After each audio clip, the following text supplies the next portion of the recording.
CM DK Shivakumar ಬಗ್ಗೆ BJP ರಾಜ್ಯಾಧ್ಯಕ್ಷ B Y Vijayendra ವ್ಯಂಗ್ಯ ಮಾಡಿದ್ದಾರೆ. ಮಂಡ್ಯದ ಕೆಆರ್ ಪೇಟೆ ಪಟ್ಟಣದಲ್ಲಿ ಪ್ರತಿಕ್ರಿಯೆ ನೀಡಿದ ಅವರು there is no honeymoon period of DKShi ಎಂದಿದ್ದಾರೆ. ಡಿಕೆಶಿ ಸಿಎಂ ಆಗುವ ಆಸೆಯನ್ನ ಪೂರೈಸಿಕೊಂಡಿದ್ದಾರೆ. ಸಿಎಂ ಆಗಿ ಪ್ರಮಾಣ ವಚನ ಸ್ವೀಕರಿಸಿರುವುದು ಎಷ್ಟು ಸತ್ಯನೋ ಅವರ ಮಂತ್ರಿ ಮಂಡಲ ನೋಡಿದಾಗ ಅದು ಸಿದ್ದರಾಮಯ್ಯ ಕ್ಯಾಬಿನೆಟ್ ಅನ್ನೋದು ಅಷ್ಟೇ ಸತ್ಯ. ಸಿಎಂ ಆಗಿದ್ದ ಸಿದ್ದರಾಮಯ್ಯ ತಾವು ಕುರ್ಚಿಯಿಂದ ಇಳಿಯುವ ಗೂಗ್ಲಿ ಎಸೆದು ಹೋಗಿದ್ದಾರೆ. ಹಿಂದುಳಿದ ವರ್ಗಗಳ ವರದಿ ಸ್ವೀಕಾರ ಮಾಡಿ ಮುಂದಿನ ಸಿಎಂ ಏನ್ ಮಾಡ್ತಾರೆ ಅನ್ನೋ ಸವಾಲನ್ನ ಡಿಕೆಶಿ ಮುಂದೆ ಬಿಟ್ಟಿದ್ದಾರೆ. ಮುಂದಿನ 2 ವರ್ಷ ಡಿಕೆಶಿ ಎಲ್ಲರನ್ನೂ ಸಂಭಾಳಿಸಿಕೊಂಡು ಹೋಗೋದೇ ದೊಡ್ಡ ಸವಾಲಾಗುತ್ತೆ ಅಂತ ಹೇಳಿದ್ರು. ಸನ್ಮಾನ್ಯ ಡಿ.ಕೆ. ಶಿವಕುಮಾರ್ ಅವರು ತಮ್ಮ ಜೀವನದ ಆಸೆಯನ್ನು ಪೂರೈಸಿಕೊಂಡಿದ್ದಾರೆ. ಮುಖ್ಯಮಂತ್ರಿಗಳಾಗಿ ನೆನ್ನೆ ಪ್ರಮಾಣ ವಚನನ ತೆಗೆದುಕೊಂಡಿರ್ತಕ್ಕಂಥದ್ದು ಎಷ್ಟು ಸತ್ಯನೋ, ನಿನ್ನೆ ಅವರ ಮಂತ್ರಿಮಂಡಲದ ಸದಸ್ಯರನ್ನು ನೋಡಿದಾಗ, ಸಚಿವರ ಪಟ್ಟಿಯನ್ನು ನೋಡಿದಾಗ ಅದು ಡಿ.ಕೆ. ಶಿವಕುಮಾರ್ ಅವರ ಕ್ಯಾಬಿನೆಟ್ ಅಲ್ಲ, ಸಿದ್ದರಾಮಯ್ಯನವ್ರ ಕ್ಯಾಬಿನೆಟ್ ಅಂತಕ್ಕಂಥದ್ದು ಎಂಥವ್ರಿಗೂ ಕೂಡ ಗೊತ್ತಾಗ್ತದೆ. ಮತ್ತು ಹಿಂದಿನ ಮುಖ್ಯಮಂತ್ರಿಗಳು ಸಿದ್ದರಾಮಯ್ಯನವರು ಮುಖ್ಯಮಂತ್ರಿ ಕುರ್ಚಿಯಿಂದ ಇಳಿಯುವ ಮುಂಚಿತವಾಗಿ ಒಂದು ಗೂಗ್ಲಿಯನ್ನು ಕೂಡ ಹಾಕಿ ಹೋಗಿದ್ದಾರೆ. ಏನು ಹಿಂದುಳಿದ ವರ್ಗಗಳ ಒಂದು ವರದಿಯನ್ನು ಸ್ವೀಕಾರ ಮಾಡಿ ಇಂದಿನ ಮುಖ್ಯಮಂತ್ರಿಗಳು ಏನು ಮಾಡ್ತಾರೆ ಅನ್ನುವ ಸವಾಲನ್ನು ಕೂಡ ಡಿ.ಕೆ. ಶಿವಕುಮಾರ್ ಅವರ ಮುಂದೆ ಬಿಟ್ಟಿರ್ತಕ್ಕಂಥದ್ದು. ನನಗನ್ನಿಸ್ತದೆ ಮುಂದಿನ 2 ವರ್ಷಗಳ ಕಾಲ, ಅಂದರೆ ಡಿ.ಕೆ. ಶಿವಕುಮಾರ್ ಅವರು ಎಷ್ಟು ದಿನಗಳ ಕಾಲ ಮುಖ್ಯಮಂತ್ರಿಯಾಗಿ ಆ ಕುರ್ಚಿಯಲ್ಲಿ ಕೂತಿರ್ತಾರೋ,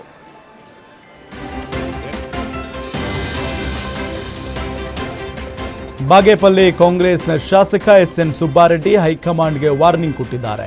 ಸಚಿವ ಸ್ಥಾನ ಸಿಗಲಿಲ್ಲ ಅಂದ್ರೆ ಜೂನ್ 30ರ ಮೇಲೆ ಮಾತಾಡ್ತೀನಿ. ಡಿಕೆಶಿ ಪಕ್ಷಕ್ಕೆ ದುಡಿದ ರೀತಿಯಲ್ಲಿ ನಾನು ಪಕ್ಷಕ್ಕಾಗಿ ದುಡಿದಿದ್ದೇನೆ. ನನಗೆ 2 ಬಾರಿ ನಿಗಮ ಮಂಡಳಿ ಕೊಟ್ಟಿದ್ರು, ನಾನೇ ನಿರಾಕರಿಸಿದ್ದೇನೆ. 2ನೇ ಪಟ್ಟಿಯಲ್ಲಿ ಸಚಿವ ಸ್ಥಾನ ಸಿಗುವ ಆಶಾಭಾವ ಇದೆ. ನನಗೆ ಸಚಿವ ಸ್ಥಾನ ಕೊಡಲಿಲ್ಲ ಅಂದ್ರೆ ಮುಂದಿನ ದಾರಿ ಏನು ಅಂತ ಹೇಳ್ತೀನಿ ಅಂತ ಖಡಕ್ ವಾರ್ನಿಂಗ್ ಕೊಟ್ಟಿದ್ದಾರೆ. ನಂಬಿಕೆ ನನಗಿದೆ. ನಮಗೆ ಮ್ಯಾಕ್ಸಿಮಮ್ ಎಲ್ಲ ಈ ಬಾಗೇಪಲ್ಲಿ ಸಚಿವ ಸ್ಥಾನ ಕೊಡೋಕ್ಕೆ ಎಲ್ಲ ಅರ್ಹತೆಯನ್ನು ನಾವು ಪಡೆದಿದ್ದೀವಿ. ಸ್ವತಂತ್ರ ಬಂದಾಗಲಿಂದ ಸಚಿವ ಸ್ಥಾನ ಕೊಟ್ಟಿಲ್ಲ. ಮತ್ತು ಈ ಒಂದು ಜಿಲ್ಲೆಯಲ್ಲಿ ಹಿರಿಯ ಶಾಸಕನಾಗಿದ್ದೀನಿ.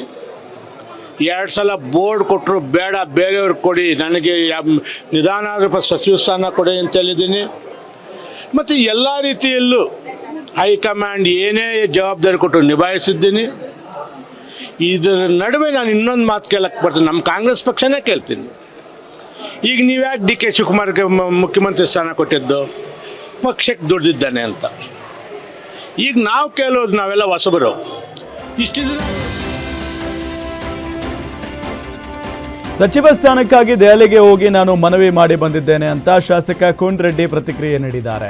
ಧಾರವಾಡದ ನವಲಗುಂದದಲ್ಲಿ ಮಳೆಯಿಂದ ಹಾನಿಗೊಳಗಾಗುವ ಪ್ರದೇಶಕ್ಕೆ ಭೇಟಿ ನೀಡಿ ಮಾತನಾಡಿ, ಸಚಿವ ಸ್ಥಾನ ಕೊಟ್ಟರೆ ಕೆಲಸ ಮಾಡ್ತೇನೆ, ಮಂತ್ರಿ ಮಾಡದೇ ಇದ್ರೂ ಸಹ ಹೆಚ್ಚಿನ ಅನುದಾನ ಕೊಡಿ ಅಂತ ಕೇಳ್ತೇನೆ. ಹೈಕಮಾಂಡ್ ತೀರ್ಮಾನಕ್ಕೆ ನಾನು ಬದ್ಧ ಅಂತ ಹೇಳಿದರು. ಇನ್ನು ಮೊದಲ ಪಟ್ಟಿಯಲ್ಲಿ ನಮ್ಮ 4 ಜಿಲ್ಲೆಗಳಿಗೆ ಇಲ್ಲಿವರೆಗೂ ಮಂತ್ರಿ ಆಗಿಲ್ಲ ಅನ್ನೋ ನೋವಿದೆ. ನನಗೆ ರೈತರ ಸ್ಪೆಷಲ್ ಕೋಟಾದಲ್ಲಿ ಅವಕಾಶ ಕೊಡಬೇಕು ಅಂತ ಹೇಳಿದರು. ಹಿಂಗೆ ಹೈವೇನ ಡಿಮಾಂಡ್ ಮಾಡಿ ಡೆಲ್ಲಿ ಮಟ್ಟ ಹೋಗಿ ಮನವಿ ಮಾಡಿ ಬಂದಿವಿ. ಕೊಡ್ತಕ್ಕಂಥದ್ದು ಹೈಕಮಾಂಡು ಮತ್ತು ಮುಖ್ಯಮಂತ್ರಿಗಳಿಗೆ ಪರಮಾಧಿಕಾರ. ಅವ್ರು ಕೊಟ್ಟರೆ ಕೆಲಸ ಮಾಡ್ತೀವಿ. ಇದಕ್ಕೆ MLA ಆಗಿ ಇದಕ್ಕಿಂತ ಹೆಚ್ಚು ಕೆಲಸ ಮಾಡಿ ಹೆಚ್ಚಿನ ಅನುದಾನ ನಮ್ಮ ಕ್ಷೇತ್ರಕ್ಕೆ ಕೊಟ್ಟರೆ ಅಂದರೆ ಮಂತ್ರಿ ಮಾಡ್ಲಿಕ್ಕೆ ಅಷ್ಟೊತ್ತು ದೊಡ್ಡ ಹೆಚ್ಚಿನ ದುಡ್ಡು ಕೊಡ್ರಿ, ಕೆಲಸ ಮಾಡ್ತೀವಿ ಅಂತ ಹೇಳ್ತೀವಿ. ಒಂದೇನು ದೊಡ್ಡ ನೋವಾಗಿದೆ ಅಂದ್ರೆ ನಮ್ಮ 4 ಜಿಲ್ಲೆಗಳಿಗೆ ಕೊಟ್ಟಿರೋಂಥ ಭಾವನೆ ಇದೆ. 2ನೇ ಕಂತಿನ ಮಂತ್ರಿ ಮಂಡಲವನ್ನು ಈಗ ವಿಸ್ತಾರ ಮಾಡ್ತಾರೆ. ಈ ಸನ್ಮಾನ್ಯ H.K. ಪಾಟೀಲ್ ಸಾಹೇಬ್ರು ಇಲ್ಲ, ಲಾಡ್ ಅವರು ಇಲ್ಲ, ಹಿಂಗೆ ಹಾವೇರಿಗಿಲ್ಲ, ಉತ್ತರ ಕನ್ನಡ ಜಿಲ್ಲೆಗಿಲ್ಲ ಅನ್ನೋಂಥ ಭಾವನೆ ಇವತ್ತು ಪತ್ರಿಕಾ ಮಾಧ್ಯಮಗಳೆಲ್ಲ ವರದಿಯಾಗಿದೆ. ಆ ವರದಿ ಬಗ್ಗೆ ಬಂದರೂ ಕೂಡ ನಮ್ಮ ಮುಖ್ಯಮಂತ್ರಿಗಳು ಈಗ ಇಮಿಡಿಯೇಟ್ ಆಗಿ 2ನೇ ಹಂತದ ಏನು ವಿಸ್ತರಣೆ ಇದ್ದಿಲ್ಲ ಅದ್ರಾಗ ಇವ್ರನ್ನೆಲ್ಲರನ್ನ ಅಕಾಮಿಡೇಟ್ ಮಾಡ್ತಕ್ಕಂಥ ಕೆಲಸವನ್ನು ಮಾಡ್ತಾರೆ. ಸಚಿವ ಸ್ಥಾನಕ್ಕಾಗಿ ನಾನು ಪ್ರಾಮಾಣಿಕ ಪ್ರಯತ್ನ ಮಾಡ್ತಾ ಇದ್ದೇನೆ ಅಂತ ಶಾಸಕ ರಮೇಶ್ ಬಂಡಿ ಸಿದ್ದೇಗೌಡ ಪ್ರತಿಕ್ರಿಯೆ ನೀಡಿದ್ದಾರೆ. ಮಂಡ್ಯ ಜಿಲ್ಲೆ KRSನಲ್ಲಿ ಮಾತನಾಡಿ, ಹೈಕಮಾಂಡ್ ತೆಗೆದುಕೊಳ್ಳುವ ತೀರ್ಮಾನಕ್ಕೆ ನಾನು ಬದ್ಧವಾಗಿದ್ದೇನೆ. ಈಗಾಗಲೇ ಕ್ಷೇತ್ರದಲ್ಲಿ 3 ಬಾರಿ ಶಾಸಕನಾಗಿದ್ದೇನೆ. ನಮ್ಮದು ರಾಜಕೀಯ ಕುಟುಂಬವಾಗಿದೆ. ನಮ್ಮ ಕುಟುಂಬದಿಂದ 7 ಬಾರಿ ಗೆದ್ದಿದ್ದೇವೆ. ನನಗೂ ಸಚಿವ ಸ್ಥಾನ ನೀಡುವಂತೆ ಪಕ್ಷದಲ್ಲಿ ಕೇಳ್ತಿದ್ದೇನೆ. ಅವಕಾಶ ಕೊಟ್ಟರೆ ಪ್ರಾಮಾಣಿಕವಾಗಿ ಕೆಲಸ ಮಾಡ್ತೇನೆ. ರಾಜ್ಯದ ಅಭಿವೃದ್ಧಿ ಪಥಕ್ಕೆ ನನ್ನದೇ ಆದ ಕಲ್ಪನೆಗಳಿವೆ ಅಂತ ಹೇಳಿದರು. ನಾನು ನನ್ನ ಪ್ರಯತ್ನ ಎಲ್ಲ ಪ್ರಾಮಾಣಿಕವಾದ ಪ್ರಯತ್ನ ಮಾಡ್ತಾ ಇದ್ದೇನೆ. ನಮ್ಮ ಪಕ್ಷದ ನಾಯಕರುಗಳು, ಪಕ್ಷದ ಹೈಕಮಾಂಡ್ ಏನು ತೀರ್ಮಾನ ಆಗ್ತದೆ ಅದಕ್ಕೆ ಬದ್ಧವಾಗಿದ್ದೇನೆ. ನಾನು ಸಹ ನಮ್ಮ 3ನೇ ಬಾರಿ ಚುನಾವಣೆ ಮಾಡಿ 3ನೇ ಬಾರಿ ಚುನಾವಣೆಯಲ್ಲಿ ಗೆದ್ದಿದ್ದೀನಿ. ನಮ್ಮ ಕುಟುಂಬದಲ್ಲಿ 7 ಬಾರಿ ಗೆದ್ದಿದ್ವಿ. ನಮ್ಮ ತಂದೆಯವ್ರು ಬಿಟ್ಟರೆ 83ರಲ್ಲಿ ಬಿಟ್ಟರೆ ನಮ್ಮ ತಾಯಿಯವರು 3 ಚುನಾವಣೆ ಗೆದ್ದರು. ನಮ್ಮ ತಂದೆಯವರು 2 ಚುನಾವಣೆ ಗೆದ್ದರು. ನಮ್ಮ ತಂದೆಯವರು ಒಂದು ಅಲ್ಪ ಕಾಲ ಒಂದು 6 ತಿಂಗಳು ಬಿಟ್ಟರೆ ಸಚಿವರಾಗಿ ಕೆಲಸ ಮಾಡಲಿಕ್ಕೆ ಒಂದು ಅವಕಾಶ ನಾನು ಕೇಳ್ತಾ ಇದ್ದೀನಿ. ಕೊಟ್ಟರೆ ಪ್ರಾಮಾಣಿಕವಾಗಿ ಜಿಲ್ಲೆಯನ್ನೆಲ್ಲ ರಾಜ್ಯದಲ್ಲೇ ಅಭಿವೃದ್ಧಿ ಪಥದಲ್ಲಿ ನನ್ನ ಕಲ್ಪನೆ ಏನಿದೆ, ನಮ್ಮ ಜಿಲ್ಲೆಯನ್ನು ಮಾದರಿ ಜಿಲ್ಲೆ ಮಾಡಬೇಕು ಅಂತ ಹೇಳಿ ನನಗೆ ಕನಸೇನಿದೆ. ಆ ಕನಸನ್ನು ಗ್ಯಾರಂಟಿ ನನಗೆ ಅವಕಾಶ ಸಿಕ್ಕಿದ್ರೆ ಅದನ್ನು ವಿತಿನ್ ಪೀರಿಯಡಲ್ಲಿ ಅದನ್ನು ಮಾಡಿ ತೋರಿಸ್ತೀನಿ, ಕಾಯಕಲ್ಪ ಮಾಡ್ತೀನಿ. ಮಂಡ್ಯ ಜಿಲ್ಲೆಗೆ ಅನ್ಯಾಯ ಆಗಿದೆ ಅನ್ಸುತ್ತಾ ಇಲ್ವಾ ಸರ್? ಈಗ 6 ಜನ MLA ಕೊಟ್ಟಿದ್ದೀರಾ. ಒಂದು ಹುಬ್ಬಳ್ಳಿಯಲ್ಲಿ ಪ್ರಸಾದ್ ಅಬ್ಬಯ್ಯಗೆ ಸಚಿವ ಸ್ಥಾನ ನೀಡುವಂತೆ ಬೀದಿ ಬದಿ ವ್ಯಾಪಾರಿಗಳು ಒತ್ತಾಯಿಸಿದ್ದಾರೆ. ಹುಬ್ಬಳ್ಳಿಯ ದುರ್ಗದ ಬೈಲ್ ವೃತ್ತದಲ್ಲಿ ಪ್ರತಿಭಟನೆ ಮಾಡಿದ ಬೀದಿ ಬದಿ ವ್ಯಾಪಾರಿಗಳು 3 ಬಾರಿ ಗೆದ್ದಿರೋ ಪ್ರಸಾದ್ ಅಬ್ಬಯ್ಯಗೆ ಸಚಿವ ಸ್ಥಾನ ನೀಡಬೇಕು ಅಂತ ಟೈರ್ಗೆ ಬೆಂಕಿ ಹಚ್ಚುವ ಮುಖೇನ ಆಕ್ರೋಶ ವ್ಯಕ್ತಪಡಿಸಿದ್ರು. ಸಚಿವ ಸ್ಥಾನ ತಪ್ಪಿದ್ರೆ ಹುಬ್ಬಳ್ಳಿ ಬಂದ್ ಮಾಡ್ತೇವೆ ಅಂತ ಅಭಿಮಾನಿಗಳು ಎಚ್ಚರಿಕೆ ನೀಡಿದ್ದಾರೆ.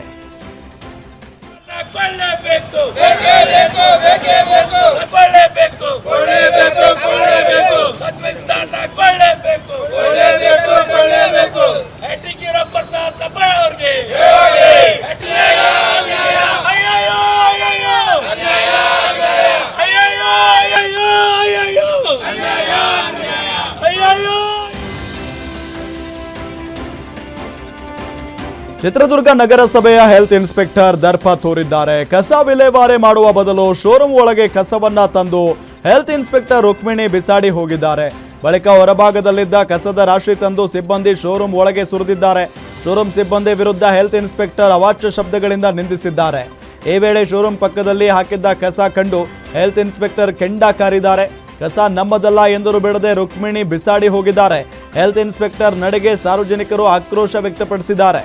ಕಸ ಎಸೆದು ಹೋಗಿರುವ ದೃಶ್ಯ ಸಿಸಿಟಿವಿಯಲ್ಲಿ ಸೆರೆಯಾಗಿದ್ದು ಸಾಮಾಜಿಕ ಜಾಲತಾಣದಲ್ಲಿ ವೈರಲ್ ಆಗಿದೆ. ನಗರಸಭೆ ಹೆಲ್ತ್ ಇನ್ಸ್ಪೆಕ್ಟರ್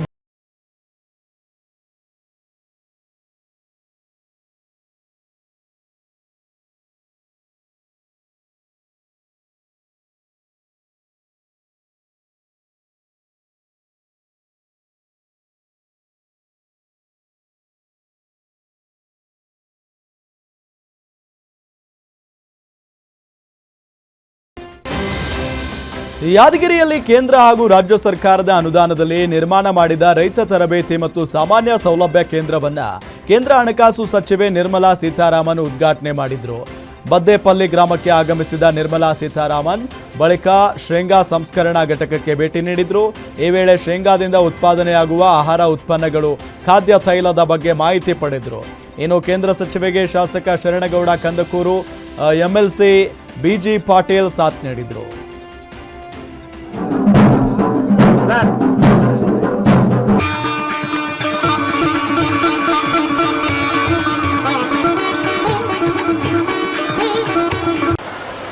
उसको दोबारा जिक्र करना चाहती हूँ.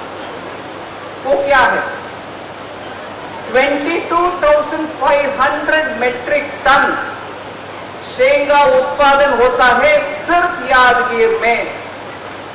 22,500 మెట్రిక్ టన్ పల్లీల ఉత్పాదన ఇక్కడ అవుతుంది యాదగిరి ఒక్క డిస్ట్రిక్ట్ లో. ఇప్పుడు మనం యూనిట్ పెట్టాం. దాంట్లో ఆ పల్లీల్ని రోస్ట్ చేయడమో దాంట్లో నుంచి నూనె తయారు చేయడమో. ರಾಯಚೂರಿನಲ್ಲಿ ಸರ್ಕಾರದ ಕೆಪಿಎಸ್ ಮ್ಯಾಗ್ನೆಟ್ ಯೋಜನೆಗೆ ಭಾರಿ ಜನಾಕ್ರೋಶ ವ್ಯಕ್ತವಾಗಿದೆ. ಕೆಪಿಎಸ್ ಮ್ಯಾಗ್ನೆಟ್ ಯೋಜನೆಯಲ್ಲಿ ಸರ್ಕಾರಿ ಶಾಲೆಗಳ ವಿಲೀನಕ್ಕೆ ವ್ಯಾಪಕ ವಿರೋಧ ವ್ಯಕ್ತವಾಗಿದೆ. ಜಿಲ್ಲೆಯಲ್ಲಿ 100ಕ್ಕೂ ಹೆಚ್ಚು ಸರ್ಕಾರಿ ಶಾಲೆಗಳ ವಿಲೀನದ ವಿರುದ್ಧ AIDSO ಹಾಗೂ ಸಾರ್ವಜನಿಕ ಶಾಲೆ ಉಳಿಸಿ ಸಮಿತಿಯಿಂದ ಬೃಹತ್ ಪ್ರತಿಭಟನೆ ನಡೆಯಿತು. ರಾಯಚೂರು ನಗರದ ನೂತನ ಜಿಲ್ಲಾಧಿಕಾರಿ ಕಚೇರಿ ಎದುರು ಕೆಪಿಎಸ್ ಮ್ಯಾಗ್ನೆಟ್ ಶಾಲಾ ಯೋಜನೆ ವಿರುದ್ಧ ಪೋಸ್ಟ್ ಕಾರ್ಡ್ಗಳ ಪ್ರದರ್ಶನ ನಡೆಯಿತು. ಸಾಲು ಸಾಲು ರಜೆ ಹಿನ್ನೆಲೆ ಮಂತ್ರಾಲಯದ ರಾಘವೇಂದ್ರ ಸ್ವಾಮಿ ಮಠಕ್ಕೆ ಭಕ್ತ ಸಾಗರವೇ ಹರಿದು ಬರ್ತಾ ಇದೆ. ರಾಯರ ಮಠಕ್ಕೆ ಕೋಟಿಗಟ್ಟಲೆ ಕಾಣಿಕೆ ಸಂಗ್ರಹವಾಗಿದೆ. ಮಠದ ಸಿಬ್ಬಂದಿ ಹಾಗೂ ಭಕ್ತರಿಂದ ಎಣಿಕೆ ಕಾರ್ಯ ನಡೆದಿದ್ದು 22 ದಿನಗಳಲ್ಲಿ ಸಾಕಷ್ಟು ಹಣ ಜಮೆ ಆಗಿರುವುದು, ಜೊತೆಗೆ 46 ಗ್ರಾಂ ಚಿನ್ನ, 750 ಗ್ರಾಂ ಬೆಳ್ಳಿ ಹುಂಡಿಯಲ್ಲಿ ಸಂಗ್ರಹವಾಗಿದೆ. ತುಮಕೂರು ವಿವಿ 19ನೇ ಘಟಿಕೋತ್ಸವದಲ್ಲಿ ಚಿನ್ನದ ಪದಕ ಪಡೆದ ವಿದ್ಯಾರ್ಥಿಗಳಿಗೆ ಭಾರಿ ನಿರಾಸೆಯಾಗಿದೆ. ರ್ಯಾಂಕ್ ಬಂದ ವಿದ್ಯಾರ್ಥಿಗಳಿಗೆ ಚಿನ್ನದ ಪದಕ ನೀಡುವ ಬದಲು ಪ್ರಮಾಣ ಪತ್ರ ಮತ್ತು ಪದಕದ ಬದಲಿಗೆ ಅದರ ಬೆಲೆಯ ಚೆಕ್ ಕೊಟ್ಟಿದ್ದಾರೆ. ಇದರಿಂದ ಸಿಟ್ಟಿಗೆದ್ದ ವಿದ್ಯಾರ್ಥಿಗಳು ಘಟಿಕೋತ್ಸವದಲ್ಲೇ ತಮ್ಮ ಆಕ್ರೋಶ ವ್ಯಕ್ತಪಡಿಸಿದ್ದಾರೆ. ನಮಗೆ ಹಣ ಬೇಡ, ಚೆಕ್ ಬೇಡ, ಚಿನ್ನದ ಪದಕವೇ ಬೇಕು ಅಂತ ಪಟ್ಟು ಹಿಡಿದ್ರು. ನಾವು ಫೀಸ್ ಕೊಟ್ಟಿದ್ದೇವೆ, ಆದರೂ ಚಿನ್ನದ ಪದಕ ಕೊಟ್ಟಿಲ್ಲ. ಅದು ಅಲ್ಲದೆ ಕಳೆದ 17-18 ಹಳೆಯ ಫೈನಲ್ನಲ್ಲಿ ಪ್ರಮಾಣ ಪತ್ರವನ್ನು ಬೇಕಾಬಿಟ್ಟಿ ಕೊಟ್ಟಿದ್ದಾರೆ. ಕಳೆದ ಬಾರಿಯ 17-18ನೇ ಘಟಿಕೋತ್ಸವದಲ್ಲಿ ಉಳಿದ ಫೈಲ್ಗಳಲ್ಲೇ ಪ್ರಮಾಣ ಪತ್ರ ಇಟ್ಟುಕೊಂಡಿದ್ದಾರೆ. ಸಮಸ್ಯೆ ಇದ್ರೆ ಘಟಿಕೋತ್ಸವ ಮುಂದೂಡಬಹುದಿತ್ತಲ್ಲ ಅಂತ ವಿದ್ಯಾರ್ಥಿಗಳು ಆಕ್ರೋಶ ವ್ಯಕ್ತಪಡಿಸಿದ್ದಾರೆ. ಈ ಸತಿ ಮೀಟಿಂಗ್ ಕರೆಸೋರೆ ಕ್ಯಾಶ್ ಕೊಡ್ತೀವಿ ಅಥವಾ ಗೋಲ್ಡ್ ಮೆಡಲ್ ಕೊಡ್ತೀವಿ ಅಂತ ಏನು ಕ್ಲಾರಿಟಿ ಕೊಟ್ಟಿಲ್ಲ. ಏಕಾಏಕಿ ಇಲ್ಲಿ ಬಂದು ನೋಡಿದ್ರೆ ಗವರ್ನರ್ ಇಲ್ಲ ಅನ್ನೋದು ಮೊದಲನೇ ಡಿಸಪಾಯಿಂಟ್ ಹುಡುಗರಿಗೆ. ಈಗ ಬಂದು ನೋಡಿದ್ರೆ ಇಲ್ಲಿ ಮೆಡಲ್ಲು ಇಲ್ಲ, ಇಲ್ಲಿ ನೋಡಿದ್ರೆ ಪೂರ್ ಕ್ವಾಲಿಟಿ ಪ್ರಕಾರ ಹೊಡ್ಸೋಗೈತೆ. MA mass communication and journalism Santosh HD, Abhinaya M, Akhilandeshwari G, Shivaraju YP. ಹಿಂದೆ ಕೊಡೋಕೆ ಅವ್ರಿಗೆ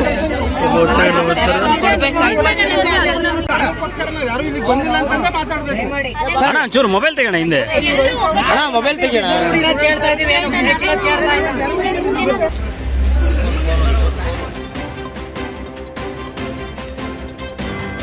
ಸರ್ಕಾರಿ ಶಾಲಾ ದಾಖಲಾತಿಯಲ್ಲಿ ದಾಖಲೆ ತಿದ್ದಿದ ಆರೋಪದ ಹಿನ್ನೆಲೆ ಸರ್ಕಾರಿ ಶಾಲೆ ಮುಖ್ಯ ಶಿಕ್ಷಕನನ್ನ ಸಸ್ಪೆಂಡ್ ಮಾಡಲಾಗಿದೆ. HD ಕೋಟೆ ತಾಲೂಕಿನ ರಾಜೇಗೌಡನಹುಂಡಿ ಸರ್ಕಾರಿ ಹಿರಿಯ ಪ್ರಾಥಮಿಕ ಶಾಲೆಯ ಮುಖ್ಯ ಶಿಕ್ಷಕ ಶ್ರೀನಿವಾಸ್ ಸಸ್ಪೆಂಡ್ ಆಗಿದ್ದಾರೆ. ಬೋವಿ ಎಂಬುದನ್ನ ಬೋಯಿ ಎಂದು ತಿದ್ದಿದ ಆರೋಪ ಹಿನ್ನೆಲೆ ಬೋವಿ ಸಮುದಾಯದ ಮಹಿಳೆ ಭೂಮಿ ಕಬಳಿಸಲು ಪ್ರಭಾವಿಗಳು ಮುಖ್ಯ ಶಿಕ್ಷಕರಿಂದ ದಾಖಲೆ ತಿದ್ದಿಸಿದ ಆರೋಪ ಕೇಳಿಬಂದಿದೆ. ಈ ಬಗ್ಗೆ DDPIಗೆ BEO ರಾಜು ವರದಿ ನೀಡಿದ್ದಾರೆ.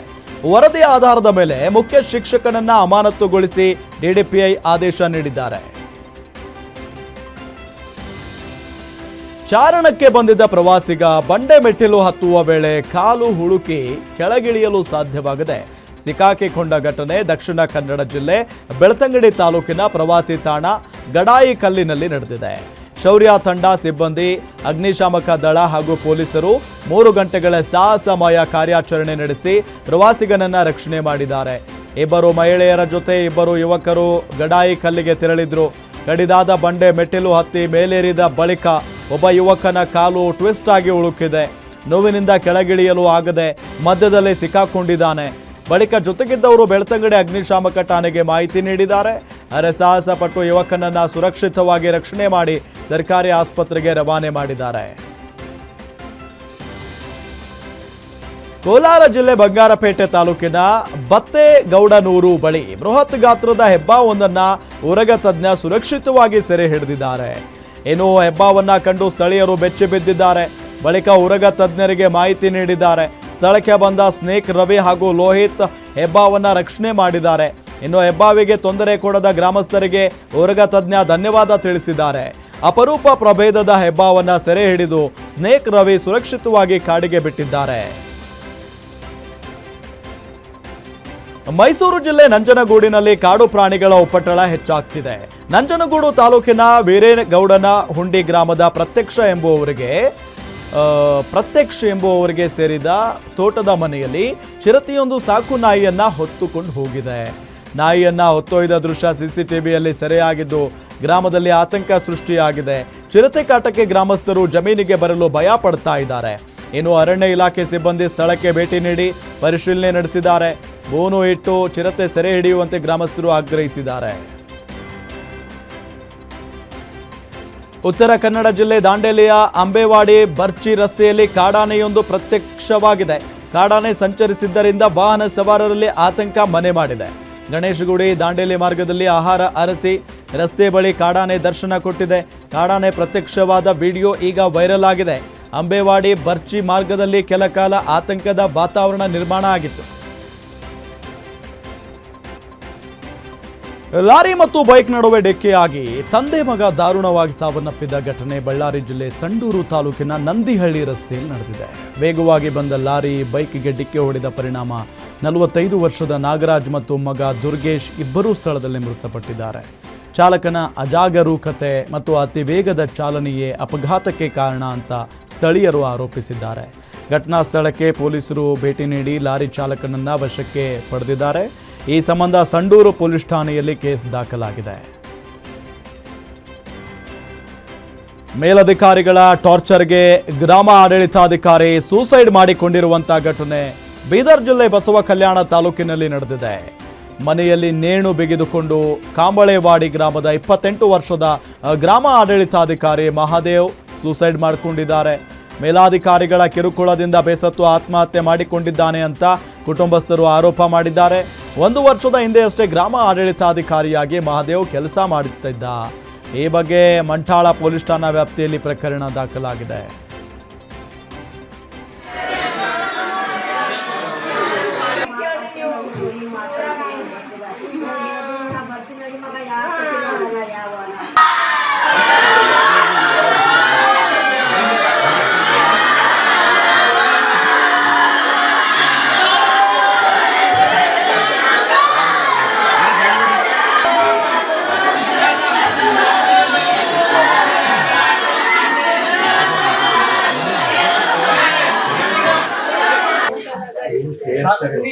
ಇದ್ದಿಲ್ಲವ ನೀನು ಬಂದಾಗ ಮನೆಗೆ ಇದ್ದಿಲ್ಲ ಊಟ ಮಾಡಿ ಮಕ್ಕೊಂಡನಪ್ಪ.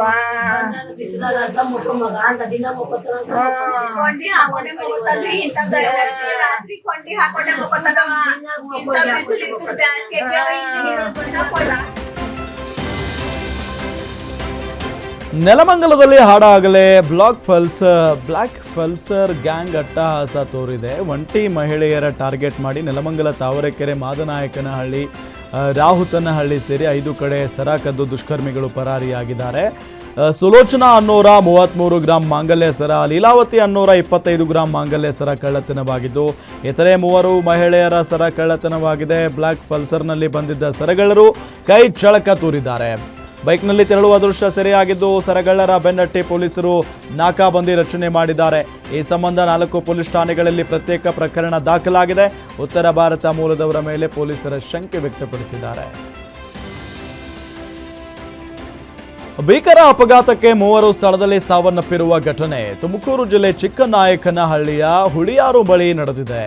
ಹಿರಿಯೂರು ಮಾರ್ಗವಾಗಿ ಹುಳಿಯಾರು ಕಡೆಗೆ ಹೋಗ್ತಿದ್ದ ಕಾರಿಗೆ ಓಮಿನಿ ಕಾರ್ ಡಿಕ್ಕಿ ಹೊಡೆದ ಪರಿಣಾಮ ಇನ್ನೋವಾ ಕಾರ್ ರಸ್ತೆ ಪಕ್ಕಕ್ಕೆ ಪಲ್ಟಿಯಾಗಿದೆ. ಪಲ್ಟಿಯಾದ ರಭಸಕ್ಕೆ ಕಾರಿನಲ್ಲಿದ್ದ ಆಂಧ್ರದ ರವಿಕುಮಾರ್ ರೆಡ್ಡಿ, 65 ವರ್ಷದ ಇಂದ್ರಮ್ಮ, 30 ವರ್ಷದ ಸೌಮ್ಯ ಸ್ಥಳದಲ್ಲೇ ಮೃತಪಟ್ಟಿದ್ದಾರೆ.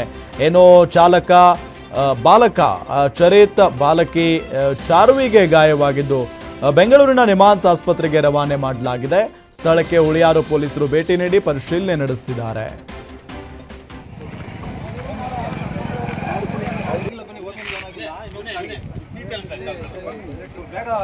ಯಾರು ಅಂತ ಗೊತ್ತಾ ನೀವು ಬರಾಕ್ತೀವ ಯಾರು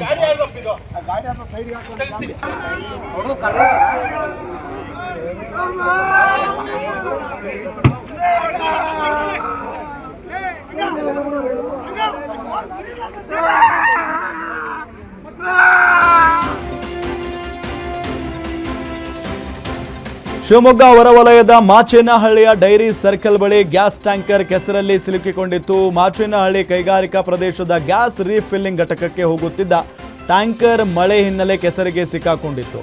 ಬಳಿಕ ಕ್ರೇನ್ ಬಳಸಿ ಲಾರಿ ಹೊರತೆಗೆಯುವ ಪ್ರಯತ್ನವು ವಿಫಲವಾಗಿದ್ದು ಇಂಡೇನ್ ಕಂಪನಿಯ ಫೈರ್ ಎಂಜಿನ್ ವಾಹನ ಸ್ಥಳದಲ್ಲೇ ಮೊಕ್ಕಾಂ ಹೂಡಿದೆ.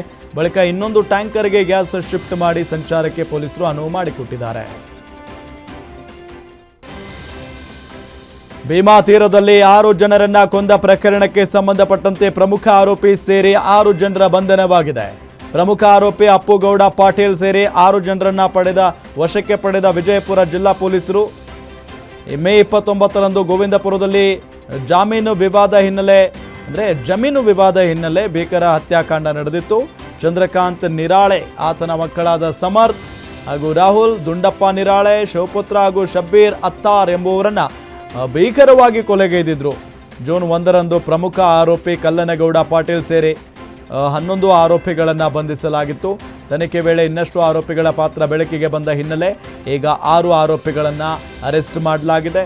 ಚಡಚಣ ಪೊಲೀಸ್ ಠಾಣೆಯಲ್ಲಿ ಪ್ರಕರಣ ದಾಖಲಾಗಿದ್ದು ತನಿಖೆ ಮುಂದುವರೆದಿದೆ.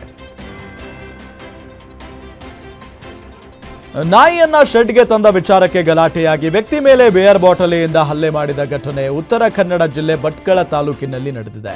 ಮಾತಿನ ಚಕಮಕಿ ವೇಳೆ ವ್ಯಕ್ತಿಗೆ ಗಂಭೀರ ಗಾಯಗಳಾಗಿದ್ದು ಉಡುಪಿ ಜಿಲ್ಲಾಸ್ಪತ್ರೆಗೆ ದಾಖಲು ಮಾಡಲಾಗಿದೆ. ಇನ್ನು ಆರೋಪಿ ದಿನೇಶ್ ಪರಶು ಹಲ್ಲೆ ಆರೋಪಿಯಾಗಿದ್ದು ಬಿಯರ್ ಬಾಟಲ್ನಿಂದ ವ್ಯಕ್ತಿಗೆ ಚುಚ್ಚಲು ಯತ್ನಿಸಿದ ಆರೋಪ ಕೇಳಿಬಂದಿದೆ. ಈ ಸಂಬಂಧ ಭಟ್ಕಳ ನಗರ ಪೊಲೀಸ್ ಠಾಣೆಯಲ್ಲಿ ಪ್ರಕರಣ ದಾಖಲಾಗಿದ್ದು ಆರೋಪಿಯನ್ನ ಬಂಧಿಸಲಾಗಿದೆ. ವಿದ್ಯುತ್ ತಂತಿ ತಗುಲಿ ಬಾಲಕ ಸಾವನ್ನಪ್ಪಿದ ಘಟನೆ ಬೀದರ್ ಜಿಲ್ಲೆ ಹುಲಸೂರು ಪಟ್ಟಣದ ಮೋಮಿನ್ ಕಾಲೋನಿಯಲ್ಲಿ ನಡೆದಿದೆ. 8 ವರ್ಷದ ಬಾಲಕ ಅಲ್ಲಿ ಮೃತ ದುರ್ದೈವಿಯಾಗಿದ್ದು, ಬಿರುಗಾಳಿ ಮಳೆಗೆ ವಿದ್ಯುತ್ ಕಂಬದ ಮನೆಗೆ ಸಂಪರ್ಕ ಕಲ್ಪಿಸಿದ್ದ ಕೇಬಲ್ ಕಟ್ ಆಗಿ ಬಿದ್ದಿತ್ತು. ವಿದ್ಯುತ್ ಕೇಬಲ್ ಕೈಯಿಂದ ಹಿಡಿದ ಬಾಲಕ ಸ್ಥಳದಲ್ಲಿ ಸಾವನ್ನಪ್ಪಿದ್ದಾನೆ. ಜೆಸ್ಕಾಂ ಇಲಾಖೆ ವಿರುದ್ಧ ಕುಟುಂಬಸ್ಥರು ಆಕ್ರೋಶ ವ್ಯಕ್ತಪಡಿಸಿದ್ದಾರೆ. ಕಾರ್ ಡಿಕ್ಕಿಯಲ್ಲಿ ಸಿಲುಕಿ ಬಾಲಕ ಸಾವನ್ನಪ್ಪಿರುವ ಘಟನೆ ಕಲಬುರಗಿ ಜಿಲ್ಲೆ ಶಹಬಾದ್ ತಾಲೂಕಿನ ತೋನಸಹಳ್ಳಿ ಎಸ್ ಗ್ರಾಮದಲ್ಲಿ ನಡೆದಿದೆ. ತಂದೆ ಬಳಿ ಕಾರ್ ಕೀ ಪಡೆದ ಕಾರ್ ಒಳಗೆ ಹೋಗಿ ಕುಳಿತಿದ್ದ 3.5 ವರ್ಷದ ಮಗು ಬಸವ ಪ್ರಭು ಉಸಿರುಗಟ್ಟಿ ಸಾವನ್ನಪ್ಪಿದ್ದಾನೆ. ಶಿಕ್ಷಣ ಸಂಸ್ಥೆ ಹೊಂದಿದ್ದ ಮಗು ತಂದೆ ಶಾಲೆ ಮುಂದೆ ಕಾರ್ ನಿಲ್ಲಿಸಿ ಮಗುವಿಗೆ ಆಟ ಆಡೋದಕ್ಕೆ ಬಿಟ್ಟಿದ್ದಾರೆ. ಈ ವೇಳೆ ಕಾರ್ ಕೀ ತೆಗೆದುಕೊಂಡು ಆಟವಾಡಲು ಕಾರ್ ಒಳಗೆ ಮಗು ಹೋಗಿದೆ. ಆದರೆ ಕಾರ್ ಒಳಗೆ ಉಸಿರುಗಟ್ಟಿ ಮಗು ಸಾವನ್ನಪ್ಪಿದೆ. 2 ಗಂಟೆ ನಂತರ ಕಾರ್ ಪರಿಶೀಲನೆ ವೇಳೆ ಮಗು ಪತ್ತೆಯಾಗಿದೆ.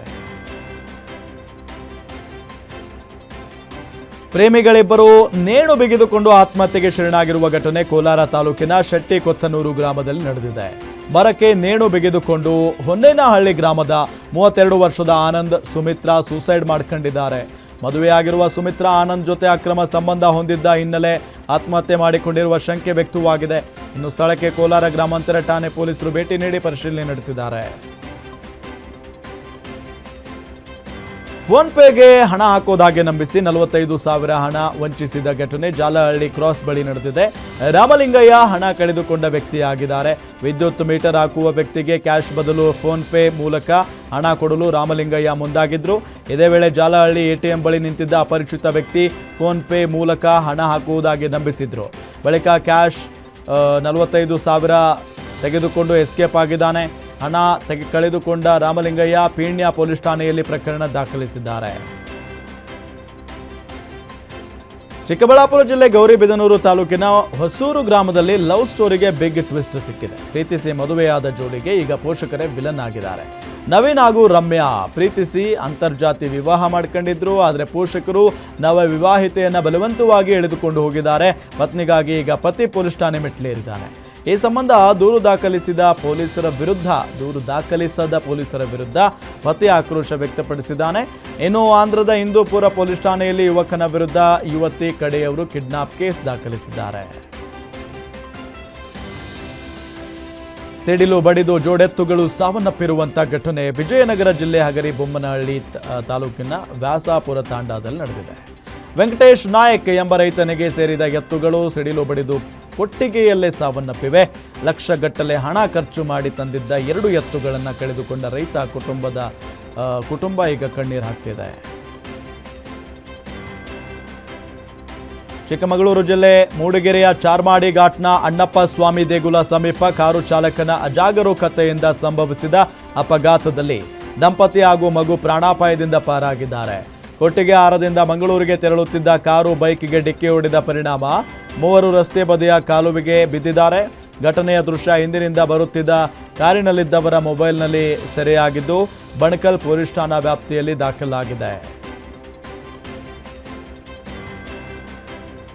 ಮರ ಕಡಿಯುವ ವಿಚಾರಕ್ಕೆ ಸಂಬಂಧಿಕರ ನಡುವೆ ನಡೆದ ಜಗಳದಲ್ಲಿ ವ್ಯಕ್ತಿ ಕೊಲೆಯಾದ ಘಟನೆ ದಾವಣಗೆರೆ ಜಿಲ್ಲೆ ಹರಿಹರ ತಾಲೂಕಿನ ದೀಟೂರು ಗ್ರಾಮದಲ್ಲಿ ನಡೆದಿದೆ.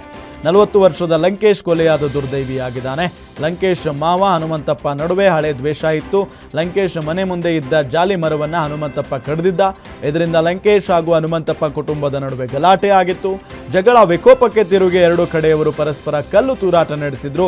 ಕಲ್ಲು ತೂರಾಟದಲ್ಲಿ ಲಂಕೇಶ್ಗೆ ಗಂಭೀರ ಗಾಯವಾಗಿ ದಾವಣಗೆರೆ ಖಾಸಗಿ ಆಸ್ಪತ್ರೆಗೆ ಕರೆದೊಯ್ಯುವ ಮಾರ್ಗ ಮಧ್ಯೆ ಸಾವನ್ನಪ್ಪಿದ್ದಾರೆ. ಪ್ರಕರಣ ಸಂಬಂಧ ಹನುಮಂತಪ್ಪ ಸೇರಿ 4ರನ್ನ ಬಂಧಿಸಲಾಗಿದೆ.